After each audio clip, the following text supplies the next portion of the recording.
வணக்கம் சாப்பாட்டு பிரியர்களே, இது நம்ம பழைய சோறு பச்சை தாங்க. இன்றைக்கி நம்ம என்ன ரெசிபி பார்க்க போகிறோன்னா, இந்த வர குக் வித் கோமாளியில் சிருஷ்டி ரோட்டு கடை கோழிக்குழம்பு செஞ்சாங்க. இந்த ரோட்டு கடை கோழிக்குழம்பு எப்படி செய்கிறதுன்னு பார்க்குறதுக்கு முன்னாடி நம்ம சேனலை நீங்கள் இப்போ தான் புதுசாக பார்க்குறதா இருந்தால் ப்ளீஸ் சேனலை சப்ஸ்கிரைப் பண்ணிடுங்க. இப்போ இந்த ரோட்டு கடை கோழிக்குழம்பு எப்படி செய்கிறதுன்னு பார்க்கலாம். இப்போ இந்த குழம்புக்கு தேவையான மசாலா முதல்ல ரெடி பண்ணிக்கலாம். அதுக்கு கடாயில் கொஞ்சமாக எண்ணெய் சேர்த்துட்டு இதில் 100 கிராம் அளவு சின்ன வெங்காயத்தை சேர்த்துருக்கோம். இது கூட 7-8 பல்லு பூண்டு, 2 துண்டு இஞ்சி, 1 டீஸ்பூன் பெருஞ்சீரகம், 1 டீஸ்பூன் சீரகம், காரத்துக்கு 2 காஞ்ச மிளகாய் வத்தல், 1/2 டீஸ்பூன் கசகசா சேர்த்துட்டு வெங்காயத்தை நல்லா வதக்கி விட்டுக்கலாம். இந்த கோழி குழம்புக்கு சின்ன வெங்காயம் சேர்த்து செய்யாமல் சார் டேஸ்ட் நல்லா இருக்கும்.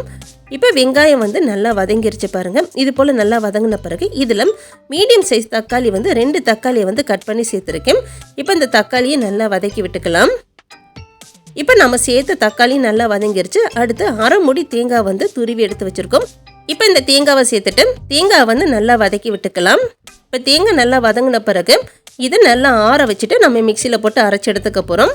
இப்போ நம்ம வதக்கி வச்சுருந்த மசாலா நல்லா ஆறிடுச்சு. இதை ஒரு மிக்சி ஜாரில் சேர்த்துட்டு இப்போ இது கூட தேவையான அளவு தண்ணி சேர்த்து இதை நம்ம பேஸ்ட்டாக அரைச்சி எடுத்துகிட்டு வந்துடலாம். இப்போ இந்த கோழி குழம்புக்கு தேவையான மசாலா அரைச்சி எடுத்துகிட்டு வந்தாச்சு. அடுத்து ஒரு குக்கரில் கொஞ்சமாக எண்ணெய் சேர்த்துக்கலாம்.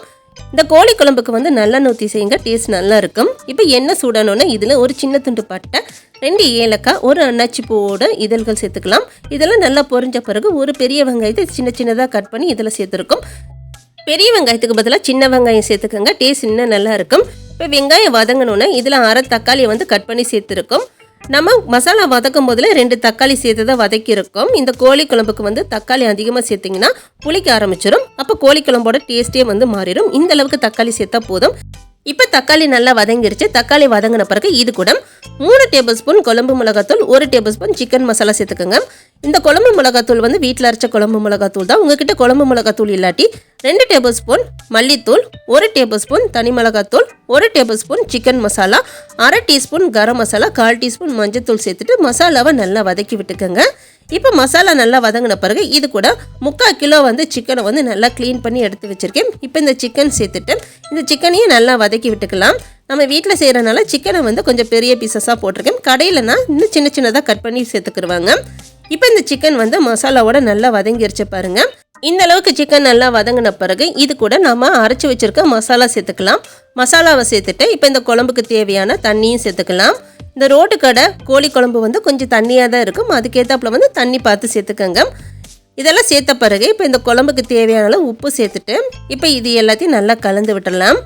இது போல் குழம்பு எல்லாத்தையும் நல்லா கலந்து விட்ட பிறகு இப்போ இந்த குழம்பை குக்கர் மூடி போட்டு 3லேருந்து 4 விசில் வச்சு நம்ம வேக விட்டு எடுத்துக்கலாம்.